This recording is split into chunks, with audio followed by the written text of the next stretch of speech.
पिछली कक्षाओं में पढ़ा कि प्लेटो की जो इपिस्टेमोलॉजी है, वो इपिस्टेमोलॉजी के आंसर में बताता है कि वो केवल प्रत्यय या आकार, आइडिया या फॉर्म ही हो सकते हैं जो ज्ञान का विषय बन सकते हैं या ज्ञान के स्रोत हो सकते हैं, सोर्स ऑफ नॉलेज हो सकते हैं। वो और कोई चीजें नहीं हो सकती जो उस समय और दूसरी चीजें प्रचलित थी, विशेष तौर पे वस्तुएं, ऑब्जेक्ट्स या मटेरियल, और वो मेंटल आइडियाज भी नहीं हो सकते, वो कॉन्सेप्ट भी नहीं हो सकते। फिर प्रश्न उठता है कि जो प्रत्यय हैं, जो आइडियाज हैं, जो फॉर्म हैं, वो कहाँ रहते हैं? क्योंकि प्रत्यय, क्योंकि अभी लास्ट क्लास में आपने जाना कि प्लेटो ने कहा कि ये जो दुनिया है, जिस दुनिया को हम जानते हैं, जिस दुनिया में हम रह रहे हैं, जिस दुनिया में वस्तुएं होती हैं, ये तो टाइम एंड स्पेस में होता है। और यही बात तो हमने ज्योग्राफी में भी पढ़ा, फिजिक्स में भी पढ़ा। आज के फिजिक्स में जब हमने कहा कि एक बिग बैंग घटना हुई, उससे ये दुनिया बनी, ये यूनिवर्स बना। बिग बैंग में क्या था? बिग बैंग के बाद एक एक सिंगुलर बिंदु था, इतना डेंस था वो, उसमें विस्फोट हुआ। उसके विस्फोट के बाद मैटर बना, उसके विस्फोट के बाद टाइम बना, उसके विस्फोट के बाद स्पेस बना। तो स्पेस और टाइम भी बिग बैंग के बाद की घटना है। सारा मैटर बिग बैंग के बाद की घटना है अकॉर्डिंग टू फिजिक्स, और जिसको, इस घटना को ज्योग्राफी ने ऑप्ट किया बिग बैंग थ्योरी के तौर पे। तो इत्तेफाक से, सौभाग्य से, बहुत अच्छे टीचर्स ने से हमने फिजिक्स पढ़ा। बट मेरे समझ में नहीं आता था कि टाइम एंड स्पेस कहाँ से आ गया। मतलब बिग बैंग हुआ, मैटर बना, ये बात तो समझ में आ रही है, इतनी मेच्योरिटी है। बट बिग बैंग के बाद, इससे पहले समय था ही नहीं, इससे पहले स्पेस था ही नहीं, ये बात समझ में नहीं आती थी। और बहुत अच्छे टीचर रहे फिजिक्स के हमारे, लेकिन उनका दायरा केवल फिजिक्स का रहा होगा, फिलॉसफी का नहीं रहा होगा। और ट्वेल्थ ट्वेल्थ के बच्चे को और शायद उन्होंने बताना जरूरी नहीं समझा होगा। वो उनकी पढ़ाने का स्टाइल होगा कि ट्वेल्थ के बच्चे को टाइम एंड स्पेस क्या समझाओ। एक नकवी सर थे हमारे लखनऊ में, जामिया, एक इंटर कॉलेज है, सरकारी कॉलेज है, उसके टीचर थे, वो अलग से पढ़ाते थे, बहुत अच्छा पढ़ाते थे। लेकिन जब बात आई कि यार ये टाइम एंड स्पेस समझ ही में नहीं आ रहा, ये कहाँ से बन गया, ये कहाँ से आ गया, फिर लगा कि ठीक है यार, क्या करना है, पढ़ाई करो। पहले ज्यादा पूछना भी बड़ा मुश्किल था टीचर से। तो फिर हमने देखा, आप लोगों ने शायद, या आज भी देखना अगर कभी देखा नहीं है तो, यूट्यूब पे पढ़ा होगा, भारत एक खोज। एक दूरदर्शन पर बहुत पहले सीरियल आता था, अब वो यूट्यूब पे पढ़ा मिल जाएगा आपको, भारत एक खोज। वो एक्चुअल में क्या था? वो जेल से लिखी गई पत्र हैं, जवाहरलाल नेहरू ने अपनी बेटी इंदिरा गांधी को जो पत्र लिखे हैं, उसका फिर कलेक्शन कर दिया गया डिस्कवरी ऑफ इंडिया के नाम से। जो हिस्ट्री और वर्ल्ड हिस्ट्री की बातें लिखते थे, क्या मतलब पिता थे, क्या लोग थे वो लोग। पत्र में बच्चे को, लड़की को, अपनी बेटी को, उसी का कलेक्शन है जो उन्होंने पत्र लिखा जेल से। लंबे समय तक जेल रहे वो, अलग अलग राजनीतिक कारणों से। और वो जेल में लिखी गई जो उनके पत्र हैं, वो पत्र लिखते थे, वर्ल्ड हिस्ट्री के बारे में बताते थे इंदिरा को, अपनी बेटी को। फिर उसको कलेक्ट कलेक्ट किया गया, उसमें थोड़ा सा उन्होंने और जोड़ा घटाया, और एक बुक के फॉर्म में आया, discovery of India, Jawaharlal Nehru. तो खैर उस पे सीरियल बना, कोई 90s में सीरियल बना होगा। तो उसमें शुरुआत में ऋग्वेद की दो तीन ऋचाएं गाई जाती हैं। अब बहुत ही टफ संस्कृत में, वो तो ना पहले समझ में आई थी मेरे, ना आज समझ में उतनी आती है। बल्कि पहले थोड़ा ज्यादा समझ में आती थी, अब तो बिल्कुल नहीं आती या कम आती है। बट उसमें फिर हिंदी में भी वो बोलता है, और वो आप सुनेंगे तो वो गाना बड़ा बढ़िया है। उसको मैंने बाद में, मुझे वो रिकलेक्शन हुआ मुझे, उसमें कह रहे हैं वो, जब समय भी नहीं था, जब काल भी नहीं था, जब स्पेस भी नहीं था, जब ये भी नहीं था, वो भी नहीं था। तो आप सुनिएगा शुरुआत में, खाली पूरे, मैं सीरियल देखने की बात नहीं कर रहा, जो उसका टाइटल है, शुरुआत होती है सीरियल की, सृष्टि से पहले जब सत नहीं था, असत भी नहीं था। वो कुछ बिग बैंग से बहुत मिलती जुलती बात कर रहा है। तो प्रश्न ये उठता है कि हम और आप, या नोवर जो है, वो है टाइम एंड स्पेस में। टाइम एंड स्पेस के हम बियॉन्ड तो जाते नहीं है। पर ये जो आइडिया था, जो प्लेटो का आइडिया है, वो टाइम एंड स्पेस में तो रहता नहीं है। टाइम एंड स्पेस में रहेगा तो उसमें क्या हो जाएगा? रिस्पॉन्ड करो जल्दी से। सब्जेक्टिविज्म। सब्जेक्टिव हो जाएगा, और वो उस पर भी टाइम एंड स्पेस की चीजें लगेंगी, तो वो भी नश्वर होगा। वो सब्जेक्ट खत्म हो गया तो वो वाला ज्ञान भी खत्म हो जाएगा। तो कहने का मतलब, मैं जो समझाना चाह रहा हूँ, अब हम बिल्कुल कोर फिलॉसफी में पहुंच गए हैं। सिलेबस में हमने एक फिलॉसफर लगभग खत्म करने को है। तो अब मैं आपसे उम्मीद करता हूँ कि आप चीजों को फिलॉसफी के अंदाज में पढ़ेंगे।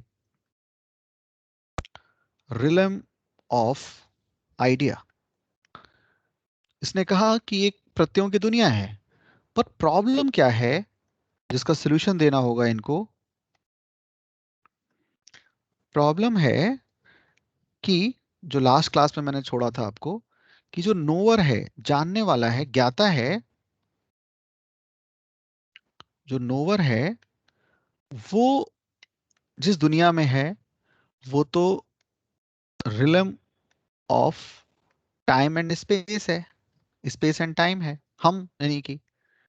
और आप कह रहे हैं कि रिलम ऑफ आइडिया जो है, वो इस टाइम एंड स्पेस के बियॉन्ड रहता है, इसमें तो रहेगा नहीं स्पेस एंड टाइम। तो कैसे जानेगा ये नोवर इसको? इसके समाधान में आपको लिखना होगा। ये सीधे सीधे प्रश्न बन सकता है एग्जाम में, मैं कल नेक्स्ट क्लास में पूछूंगा भी। तो समाधान है इसका प्रोसेस ऑफ नॉलेज, ज्ञान की प्रक्रिया। प्रोसेस ऑफ नॉलेज ज्ञान की प्रक्रिया में है। और ज्ञान की प्रक्रिया में, वो एक शब्द में अगर उसका आंसर दें, तो आप जान चुके हैं जहां से मुझे आज की क्लास आगे करनी है, वो है रिकलेक्शन थ्योरी, जिसे हम हिंदी के विद्यार्थियों के लिए लिख रहे हैं स्मृति जन्य सिद्धांत। स्मृति आ जाती है। प्रश्न यहां से स्टार्ट होता है कि स्मृति किसको आती है, कहाँ चली गई थी, कितनी आ सकती है। इन प्रश्नों का उत्तर हम रिकलेक्शन थ्योरी में देंगे। तो एग्जाम में सीधे प्रॉब्लम आ सकता है, क्वेश्चन क्या क्या बन सकता है, प्लेटो के प्रोसेस ऑफ नॉलेज को समझाएं। सीधे सीधे आ सकता है recollection theory of Plato comments, तब भी यही लिखना है आपको। ये पूछ सकता है, यही इसी प्रश्न को बना सकता है। और जितना टफ होता जाएगा वो यूपीएससी का प्रश्न होगा। पीसीएस में तो बहुत ही बहुत ही पुअर प्रश्न आते हैं, बहुत ही घटिया, क्या बोलना ठीक नहीं है, वही घिसे पिटे प्रश्न आ रहे हैं। रीजन क्या है? थोड़ा सा इगोइस्टिक लगेगा, लगेगी ये बात। ये हमारी यूनिवर्सिटीज जो हैं, जिनको, जो पीसीएस में क्वेश्चन बनाते हैं, चलो क्या बुराई करनी, उनमें टीचर अच्छे रहे ही नहीं, एडहॉक पे टीचर रख रहे हैं। पता चला दिल्ली यूनिवर्सिटी में, मतलब क्या कमाल की यूनिवर्सिटी थी, आप 12 14 और 18 हजार पे प्रोफेसर रख रहे हैं। तो 18 हजार वाला प्रोफेसर जो खुद एक जुगाड़ से आया है, किसी के मंत्री के लेटर या किसी से आया है और आपने एडहॉक पे रखा है, वो हमेशा खतरे में है कि पता नहीं अगले साल उसका रिन्यू होगा कि नहीं होगा। और आपको भी बिल्कुल घटिया से घटिया सस्ते सस्ता टीचर चाहिए, तो जाहिर सी बात है। लेकिन ये वही बात जो मैं शुरू में कह रहा था कि हमने डेमोक्रेसी में हमने पॉपुलरिज्म पे बहुत ध्यान दिया, हमने ये ध्यान नहीं दिया कि हमारे बच्चों को सही शिक्षा मिल रही है कि नहीं, और उसके लिए बजट पास हो रहा है कि नहीं, स्वास्थ्य की चीजें हो रही हैं कि नहीं। क्योंकि शिक्षा कितना जरूरी है। अगर हम फ्री सोसाइटी में रहना चाहते हैं, डर भय से भयहीन समाज में रहना चाहते हैं, तो शिक्षित होना बहुत जरूरी है और अच्छी शिक्षा देना जरूरी है। वरना हम कितनी भी सिक्योरिटी कर लें, हम अपने आप को, अपने बच्चों को, अपने जो भी हमारे प्यारे हैं, उनकी सुरक्षा नहीं कर सकते अगर समाज पूरा पूरा समाज सिविल सोसाइटी की तरह पढ़ा लिखा समझदार नहीं है। तो बट नहीं किया। तो पीसीएस में तो चांसेस बहुत कम है, बट यूपीएससी में कठिन क्वेश्चन बनाना चाहें तो ये बना सकते हैं कि यही क्वेश्चन पूरा स्टेटमेंट दिया जा सकता है कि जो नोअर है वो realm of space and time में है, तो वो कैसे जान पाता है, इसको समझाएं। तो किसी भी तरह से क्वेश्चन आए, क्वेश्चन की जैसी भाषा होगी, लैंग्वेज होगी, उसके अनुसार आप शुरुआती फ्रेम कर लेंगे, ताकि लगे कि आप उसी प्रश्न का उत्तर दे रहे हैं, अपनी भाषा को उसी के उसके जैसा बना लेंगे, और अंत भी उस प्रश्न के आंसर जैसा बनाएंगे। बाकी मैटर, अंदर का मैटर तो सबका कॉमन ही होगा। तो रिकलेक्शन थ्योरी को कैसे समझाता है प्लेटो, ये हम आज समझते हैं।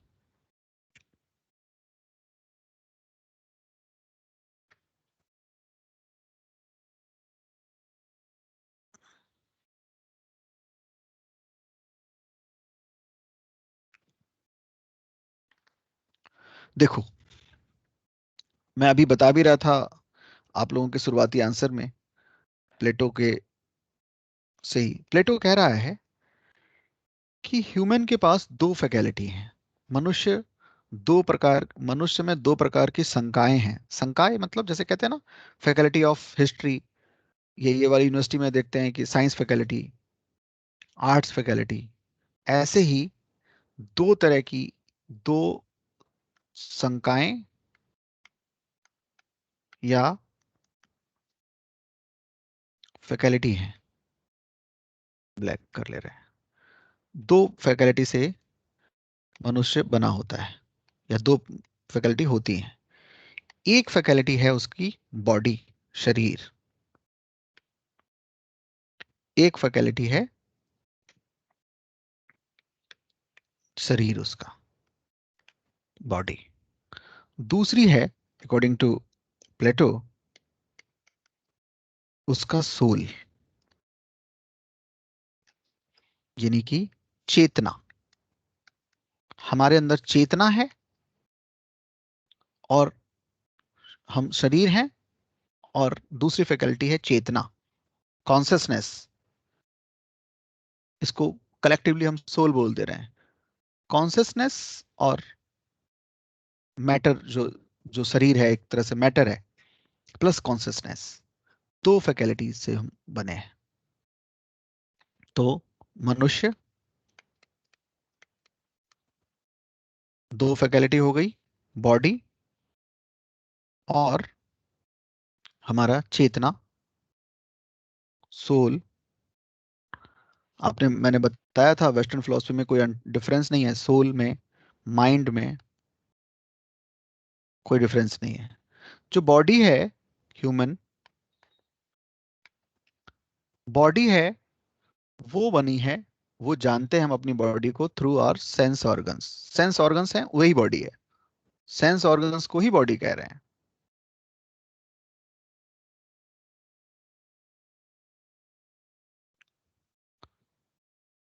तो कौन जानेगा, किसको ज्ञान होगा? मनुष्य में दो हैं चीजें, एक बॉडी मतलब सेंस ऑर्गन्स उसके, और दूसरी चेतना। जो बॉडी है उसका करेक्टर कैसा है?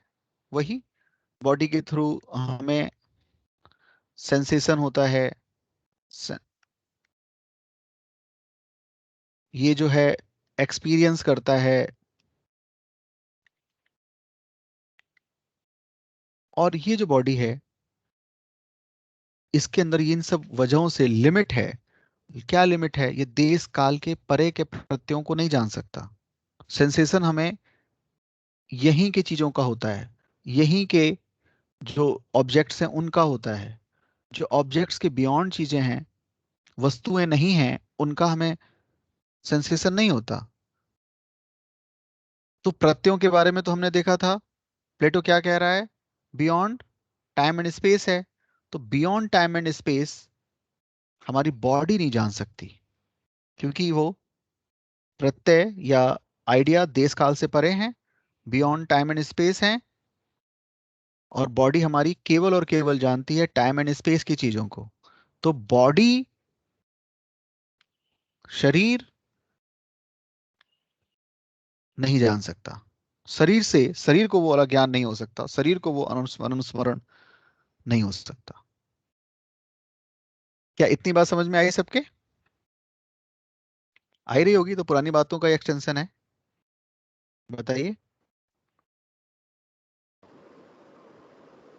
दूसरा यस करेक्टर सर। देखते हैं, चेतना का। चेतना कैसी है? चेतना का क्या करेक्टर है? जो चेतना या कॉन्शियस है वो नॉन एक्सटेंडेड है, वही इटर्नल है, वगैरह वगैरह जो भी करेक्टर आपने देखे हैं। नॉन एक्सटेंडेड कैसे है? चेतना कोई जगह थोड़ा ना घेरती है। मेरे दिमाग में ओशन की चेतना है, ओशन का कॉन्शियस है, उसका मेरे दिमाग में आइडिया है, उसकी मेरी समझ है। तो मेरा दिमाग, मैं तो इतना छोटा सा, मेरा मेरा ये सिर है, पर जो चेतना है वो तो समुंदर का है, पूरे यूनिवर्स का हो सकता है। तो चेतना कोई जगह तो घेरती नहीं है कि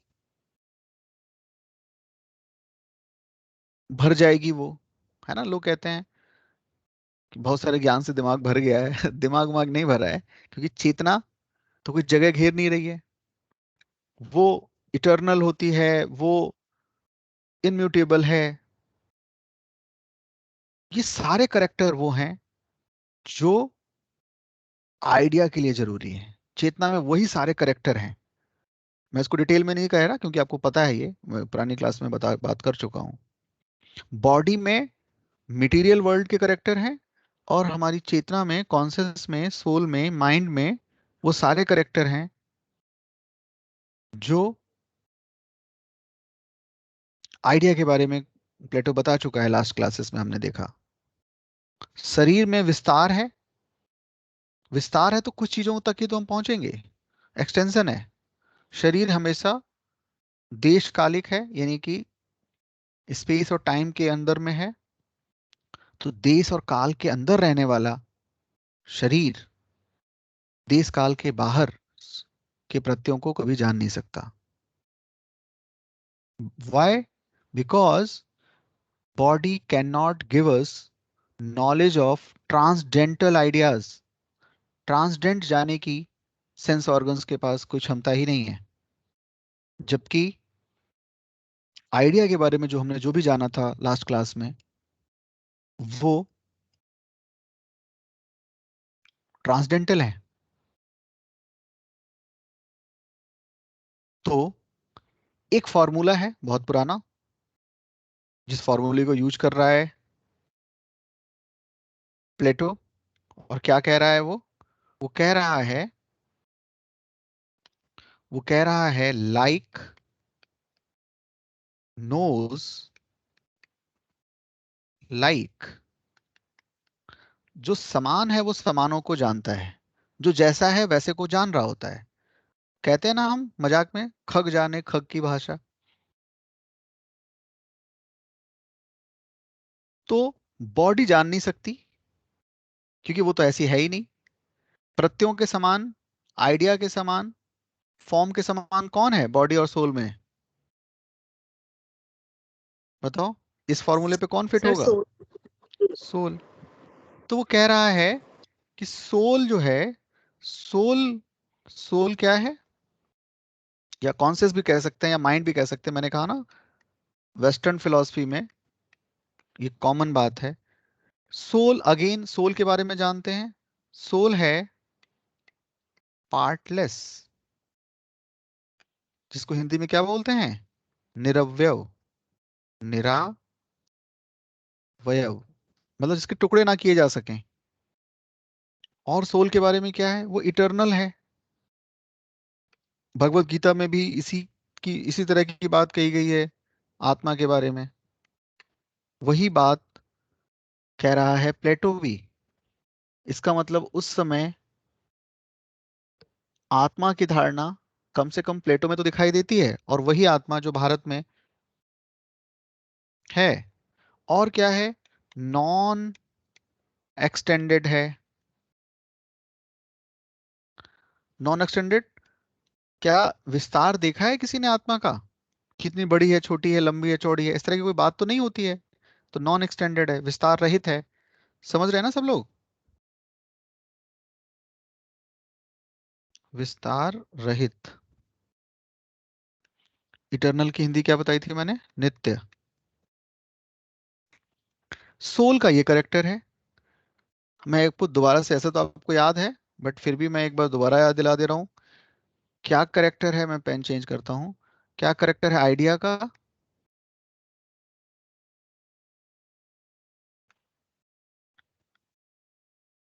आइडिया का क्या करेक्टर है?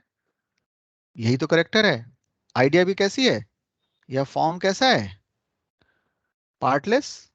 ये करेक्टर मिल रहा है इसमें भी, बताया था ना। आइडिया कैसी है? अनस्वर है। जो पार्टलेस होगा वही तो अनस्वर होगा। ये भी निरवयव है। ये भी नित्य है। ये भी सरल है। सरल मतलब सिंपल है, स्मॉलेस्ट है। तो ये दोनों करेक्टर मिल रहे हैं। दोनों की जो करेक्टरिस्टिक है, विशेषताएं, वो समान है। किसकी? सोल की और आइडिया की। और हमने उस फार्मूले को माना है, लाइक नोज लाइक, समान अपने समानों को जानता है।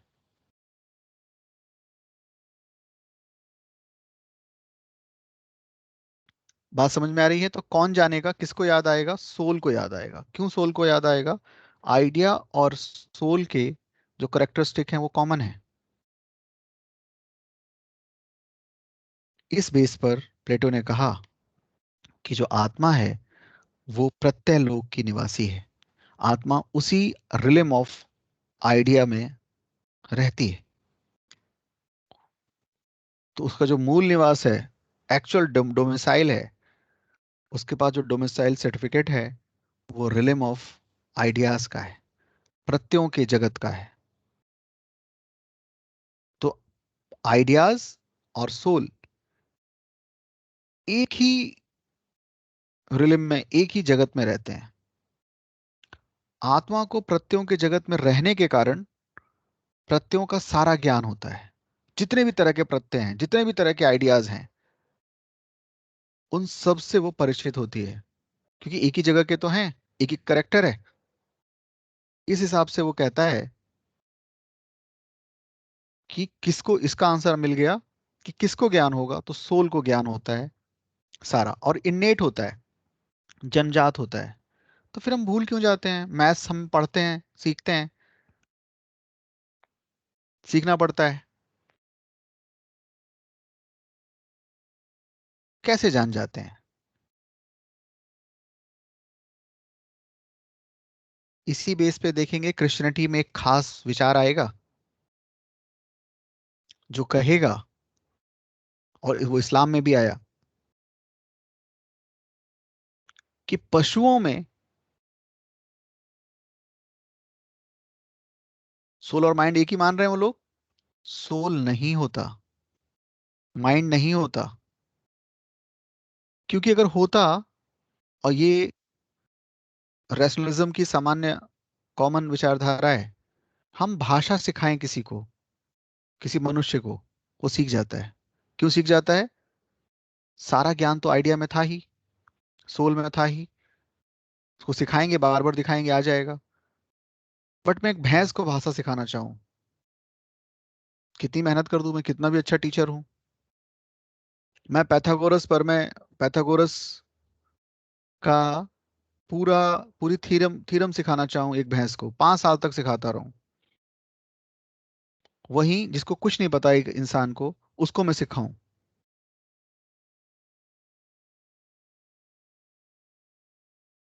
बताओ क्या भैंस को 5 साल तक पैथागोरस थ्योरम सिखाएं, लगातार रोज 2 घंटे उसके सामने रख दें, एक थ्योरी बना के रख दें, सिखाऊं, क्या भैंस सीख सकती है पैथागोरस थ्योरम? बताओ। No sir. पर एक बच्चा है जो बिल्कुल नहीं जानता, इसका एग्जाम्पल क्या लिया प्लेटो ने? उस समय गुलाम हुआ करते थे बहुत सारे, गुलाम रखना एक सामान्य बात थी, तो प्लेटो के भी बहुत सारे स्लेव्स थे। तो एक स्लेव का बच्चा को वो ज्योमेट्री सिखाता है और कहता है कि ये तो क्या, इसके खानदान में किसी ने ज्योमेट्री नहीं, कोई ज्योमेट्री क्या जानेगा, वो तो गुलाम है, वो तो स्लेव है। पर उसको सिखाता है, कुछ नहीं पता होता उसको, कोई 10 साल का बच्चा है, उसको वो प्लेटो ज्योमेट्री के रूल्स और थ्योरी सिखाता है। 5 साल में वो तो ज्योमेट्री का बहुत बड़ा विद्वान बन गया। भाई प्लेटो जैसा सिखाने वाला 5 साल तक सिखा रहा है, बन सकता है, क्योंकि ये जो इंसान है, ह्यूमन है, इसको अभी पता नहीं है, बट तो भाषा का ज्ञान, मैथमेटिक्स का ज्ञान, ये सारा जो ज्ञान है, ये मनुष्य में, जिसमें आत्मा होती है, जिसमें सोल है, और सोल का बिल्कुल वही करेक्टर है जो आइडिया का है, दोनों एक ही रिलम के, एक ही देश के, एक ही जगत के निवासी हैं, इसलिए उसके अंदर सारा ज्ञान है।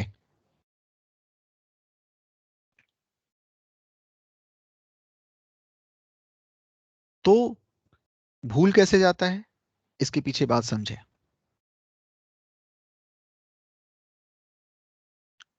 हम ऐसी ही कोई बात जब इंडियन फिलोसफी पढ़ेंगे और सांख्य दर्शन पढ़ाऊंगा मैं, तब मैं बताऊंगा। कुछ ऐसी मिलती जुलती बात प्लेटो भी कह रहा है कि आत्मा पर जब वो शरीर से जुड़ती है, शरीर में आती है, तो आवरण आ जाता है, उस पर बहुत सारे कवर चढ़ जाते हैं,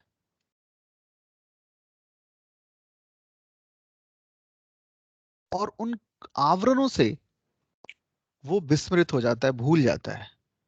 बट उसको याद दिलाया जाए तो सब याद आ जाएगा, जैसे हमारी हिंदी फिल्में होती थी, राम और श्याम, नहीं एक और मूवी है, क्या नाम है उसका, जिसमें उसके हाथ पे लिख देता है मेरा बाप चोर है, क्या नाम है, शायद सुहाग, या पता नहीं कौन सी मूवी है, कुछ ऐसा ही है। दीवार।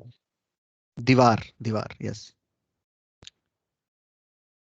या मुझे ठीक से याद है कि नहीं, उसमें 2 भाई हैं, सगे भाई हैं, छोटे छोटे हैं, और उसमें होता क्या है कि दोनों भाई अलग अलग हो जाते हैं, एक को एक गुंडा ले जाता है और उसको बहुत बड़ा गुंडा बनाता है, एक उसकी माँ के पास रह जाती है, मतलब अपने बच्चे, अपना माँ के साथ रहता है, वो पुलिस इंस्पेक्टर बन जाता है, जो गुंडा बन गया वो भूल गया है, 6-7 साल की एज का था, उसको कभी कभी याद तो आता है बट ठीक से याद नहीं है। बट आज दोनों आमने सामने झगड़ा कर रहे हैं, लड़ रहे हैं, एक दूसरे के जान के प्यासे हैं। हिंदी फिल्म में बहुत ही फार्मूला फिल्म हुआ करती थी पुरानी वाली, तो अचानक लड़ते लड़ते उसकी शर्ट फट जाती है एक की, और वो लॉकेट दिख जाता है, लॉकेट देखते ही याद आ जाता है, अरे रे तू तो मेरा भाई है। फिर सारा ख्याल आ जाता है कि जिस गुंडे ने पाला, इस जिससे वो बदमाश बना, उसी ने उसके पिता की मृत्यु हत्या की है, और फिर वो एक दूसरे को पहचान जाते हैं। इस तरह की कहानी देखी है ना हमने, बोलो।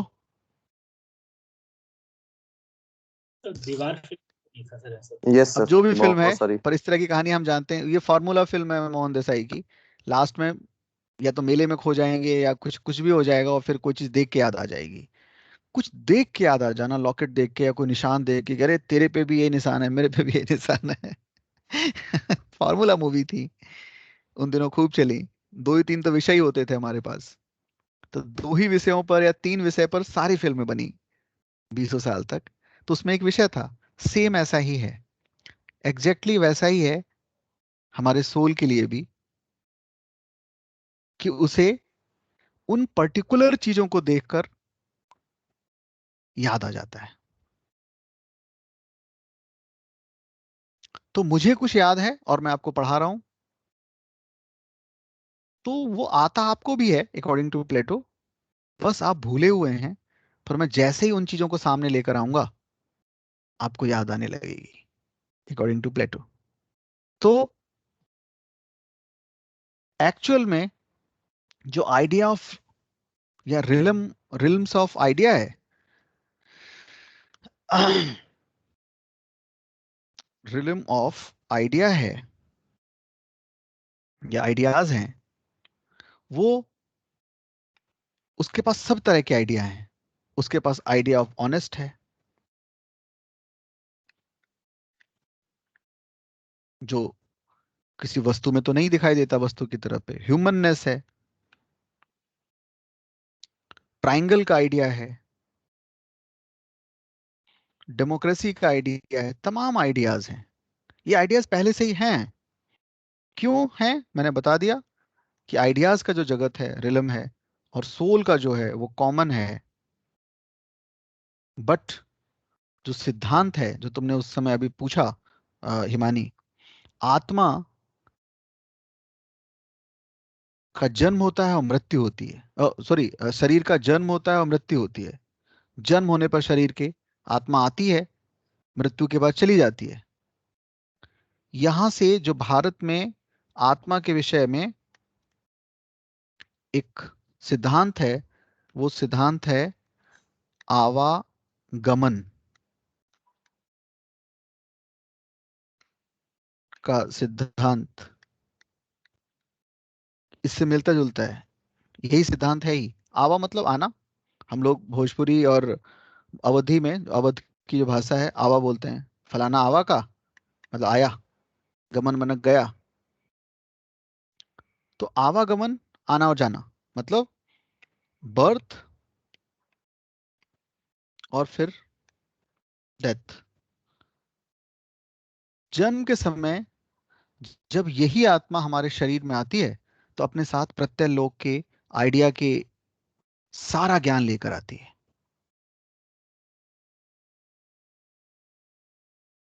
तो जिन प्रत्ययों से, जिन आइडियाज से मनुष्य का ज्ञान बनता है, वे जन्म के समय ही हमारे मन या चेतना में अवेलेबल होते हैं, विद्यमान होते हैं। At the time of birth there all ideas are present in our soul. जन्म के समय सारे प्रत्यय, सारे आइडियाज हमारे सोल में होते हैं। मैं फिर रिपीट कर रहा हूं, at the time of birth there all ideas are present in our soul.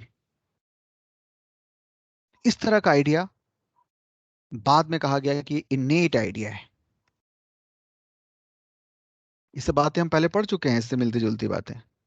Innate ideas, तो सोल में इन्नेट आइडियाज हैं, जन्मजात प्रत्यय हैं। इस तरह की बातें पढ़ी हैं हमने।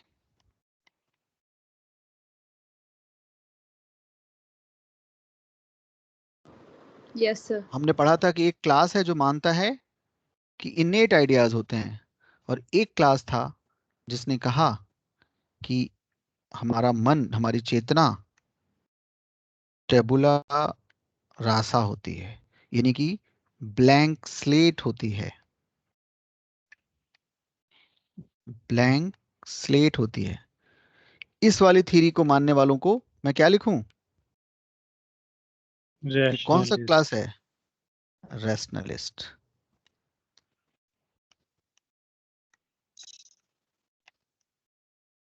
ये रैशनलिज्म हो गया। और इस वाली थ्योरी को मानने वाले को मैं क्या लिखूं? एम्पिरिसिस्ट, एम्पिरिसिज्म। अनुभववादी। अब बताओ, अगर प्रश्न ये आ जाता है किन बेसिस पर, किन आधारों पर हम प्लेटो को रैशनलिज्म के करीब मानेंगे, तो आप आंसर लिख पाएंगे? वो शब्द नहीं बोल रहा इन्नेट आइडिया जो कि बाद में क्वाइन हुआ, बट क्या कह रहा है? बात तो वही कह रहा है। क्या कह रहा है? at the time of birth, all ideas are present in our soul. That is innate idea. जो बाद में बोलेगा देकार्त, रेने देकार्त, बट तो ठीक है, पर बात तो वही कह रहा है, वो टेबुलर रासा की बात नहीं कर रहा। तो जन्म के बाद फिर हम भूल कैसे जाते हैं, इस बात को फिर से समझते हैं। जन्म के बाद जो स्वतंत्र आत्मा है ना, जो स्वतंत्र थी, वो शरीर में कैद हो जाती है। और इस बॉडी की वजह से, ये जो मैटर है, बॉडी तो मैटर है, इस मैटर की वजह से इसके ज्ञान पर आवरण चढ़ जाता है, इसके ज्ञान पर, इसका ज्ञान कवर हो जाता है, धुंधला पड़ जाता है, विस्मरण हो जाता है, भूल जाता है। पर जैसे ही इससे मिलती जुलती चीज वो देखता है, याद दिलाया जाता है उसको, वो कॉन्शियस होकर, चेतना में, जब वो चेतना जागृत हो, जागृत होकर कोई चीज देखता है, याद आ जाती है, जिसको हम आज कहते हैं ना ऑब्जर्वेशन। आप में से कई विद्यार्थियों को मैं जानता हूं, और मैं उनको इस बात पे उनका बहुत ही सम्मान करता हूं कि बहुत ही वो, उनका ऑब्जर्वेशन बहुत अच्छा होता है। ऑब्जर्वेशन अच्छा होने का मतलब कॉन्शियसली, कॉन्शियस, जागृत है, आत्मा इस समय जागृत होकर चीजों को देख रही है, देख रही है तो याद आ जाएगा कि ज्ञान तो ऑलरेडी है ही। तो शरीर में आने की वजह से वो धुंधला पड़ता है, पर जैसे जैसे वो चीजों के कांटेक्ट में आता है, तो कांटेक्ट में आके उसको, to contact, to come into contact with many objects of same classes, idea वापस आ जाता है। तो जब मैं देखता हूं कुर्सियों, एक क्लास है कुर्सी का क्लास, तो कुर्सियों को देखता हूं, ह्यूमन को देखता हूं, एक दो तीन चार, राम श्याम मोहन सुरेंद्र मोहन, सबको देखा मैंने। तो मेरे पास जब many objects of same class देख रहा हूं, तो उनका, ह्यूमन को देख रहा हूं तो मुझे उनका ह्यूमननेस का आइडिया आ जा रहा है, याद आ जा रहा है। ओके, इट इज ह्यूमननेस था ये, चेयरनेस था ये। कैसे आ रहा है तो आत्मा में ही, वो तो है मेरे दिमाग में, वो तो मेरे माइंड में है। बट जब मैं एक ही क्लास के बहुत सारे ऑब्जेक्ट्स के कांटेक्ट में आता हूं, तो उनका इसेंस मुझे याद दिला देता है उसका आइडिया। तो idea of humanness, idea of chair, कैसे, हम पहले रेशनलिज्म में मैं सब पढ़ा ही चुका हूं, बहुत आसान है हमारे लिए। By using its power of abstraction, soul remove particular qualities and collect essence, abstract ideas। हमने सोल की एक पावर देखी थी कि वो एब्स्ट्रैक्ट कर पाता है, सार सार वो रख लेता है, और जो सार नहीं है उसको निकाल देता है। ये सार ही तो आइडिया है, आइडिया ऑफ ह्यूमननेस। मैंने 10 20 50 100 ह्यूमन को देखा, चेयर को देखा, और मैं चेयरनेस क्या है वो मैं समझ गया। अब मैं नए चेयर को भी चेयर कह के समझ पाता हूं। तो आप समझ रहे हैं बात को, क्या कह रहा है ये? क्वेश्चन पूछो, जहां भी लगे कि सर ये थोड़ा सा ऊपर से जा रहा है, पूछो। मैं इसको स्टेप में बना देता हूँ, step of process of idea.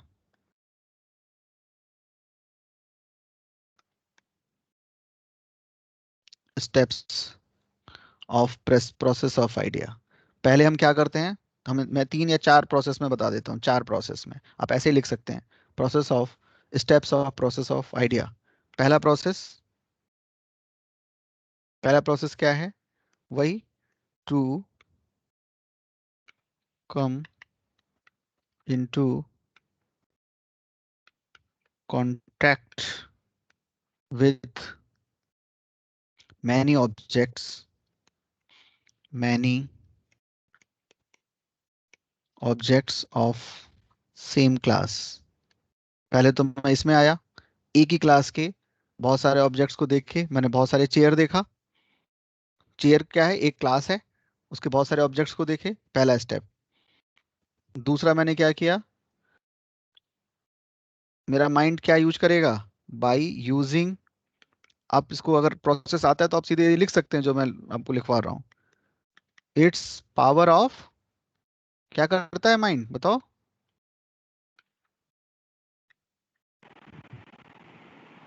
Visualisation, abstract visualisation. Abstraction, है ना, क्या एब्स्ट्रैक्ट कर रहा है, वो रिमूव कर रहा है, सोल या माइंड कुछ भी लिख सकते हैं, सोल या माइंड रिमूव्स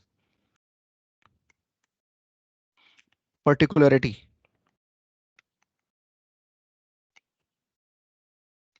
पर्टिकुलरिटी क्या था, चेयर का लकड़ी होना, चेयर का किस कलर की चेयर है, कितनी टांगे हैं, ये पर्टिकुलरिटी है, ये पर्टिकुलर क्वालिटीज हैं।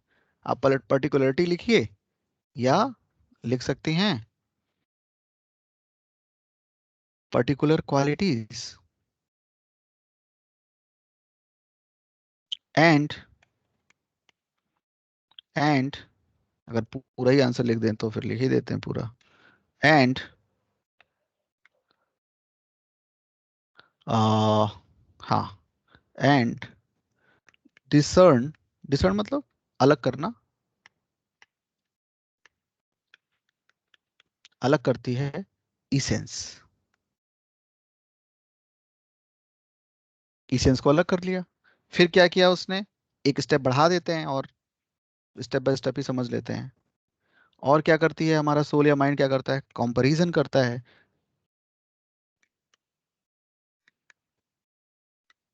तुलना करता है, और इससे आ जाता है उसको, इन सब स्टेज के बाद से आ जाता है उसको कलेक्शन हो जाता है, पुनर्स्मृति हो जाती है, स्मृति, स्मृति का दोबारा आ जाना होता है। कैसे, ये स्टेप में लिखा है, बाकी तो आप समझ ही गए होंगे, नहीं तो आप मुझसे पूछिए कि क्या कर रही है हमारा हमारा माइंड, क्या करता है जब एक ही वर्ग के, एक ही क्लास के बहुत सारे ऑब्जेक्ट्स को देखता है, तो उन देखने के बाद सेकंड स्टेज में क्या कर रहा है वो, क्या लिखा मैंने, वो जो उसके पर्टिकुलर चीजें हैं, विशेष बातें हैं, उनसे अलग कर रहा है, और जो कॉमन चीज है, सामान्य बात है, जो कॉमननेस है, उसको निकाल ले रहा है, निकाल ले रहा है, और चीजों से कंपेयर कर रहा है, उससे अलग है, ह्यूमननेस काउनेस से अलग है, टेबलनेस चेयरनेस से अलग है, याद आ जाता है, अच्छा अच्छा अच्छा, ये तो मैं जानता था हमेशा से, हमेशा से जानता था, जब से यह है तब से मैं भी हूं, उसको स्मृति आ जाती है। तो स्टेप अगर लिखने को आ जाए या लिखना आप चाहें तो उस समय लिख दीजिए। तो अब ये पूरी बात समझ में आई आपको, इतना ही है उसकी ज्ञान मीमांसा, टोटल ज्ञान मीमांसा आता है और डिटेल में आता है, सब कुछ लिखना हो तो ये सब चीजें लिखेंगे, वरना जो पूछा जाए उतना आंसर देंगे। तो प्लेटो की इपिस्टेमोलॉजी ये थी, ज्ञान क्या है, कैसे होता है, क्या प्रोसेस है, ये उसने बताया अपनी इपिस्टेमोलॉजी में। एक क्वेश्चन और बन सकता है कि प्लेटो किस, जो मैंने बता ही चुका हूं, तुलना करें या समानता दिखाएं, समानता दिखाएं इसको रैशनलिज्म से, तो क्या हम ये क्वेश्चन कह सकते हैं कि मॉडर्न वर्ल्ड में रेने देकार्त को फादर ऑफ रैशनलिज्म माना गया, किंतु सही मायने में फादर ऑफ रैशनलिज्म प्लेटो है, कुछ इस तरह से क्वेश्चन बनाया जा सकता है। तो आप बताएंगे कि हाँ बहुत सारी समानताएं हैं, रैशनलिज्म भी इनेट इनेट आइडिया को, इनेट नॉलेज को मान रहा है, प्लेटो भी इनेट को मान रहा है, रैशनलिज्म के लिए mathematics and geometry ideal subject हैं, प्लेटो के लिए भी आइडियल सब्जेक्ट हैं। दुनिया में सबसे पहली एकेडमी प्लेटो ने बनाई, और वहां पे लिखा जिसको ज्योमेट्री नहीं आती वो अंदर घुसे भी नहीं, कहा जाता है कि उसके यहाँ सफाई कर्मचारी भी थे, वो भी ज्योमेट्री जानते थे, किसी को नहीं घुसने देता था। इसी तरह प्लेटो में ज्ञान, ज्ञान में इंद्रियों की भूमिका बिल्कुल नहीं है, ऐसे ही रैशनलिज्म कहता है कि सेंस ऑर्गन से ज्ञान का कुछ लेना देना नहीं है। ये सारी बातें हम समानता दिखा सकते हैं। लास्ट में कह सकते हैं क्योंकि इसमें बहुत ही चीजों को कॉन्क्रीट या क्वाइन नहीं किया, बहुत सारे वर्ड्स जो कि रेने देकार्त करेगा आगे। इसलिए ये बात तो सच है कि बहुत सारे बीज मिलते हैं रैशनलिज्म के प्लेटो में, बट सही से इसको ऑर्गेनाइज करने के कारण, बहुत सारे वर्ड्स क्वाइन करने के कारण रेने देकार्त को फादर मानना चाहिए। वो रेने देकार्त जब पढ़ाऊंगा तो मैं बताऊंगा। हमारा एरिस्टोटल पढ़ना है इसके बाद, उसके बाद वही पढ़ना है। तो ये थी इसकी एपिस्टेमोलॉजी। कुछ भी पूछना है पूछो जल्दी से। मैं अभी इसको रिकॉर्डिंग को रोकता हूँ, पूछिए।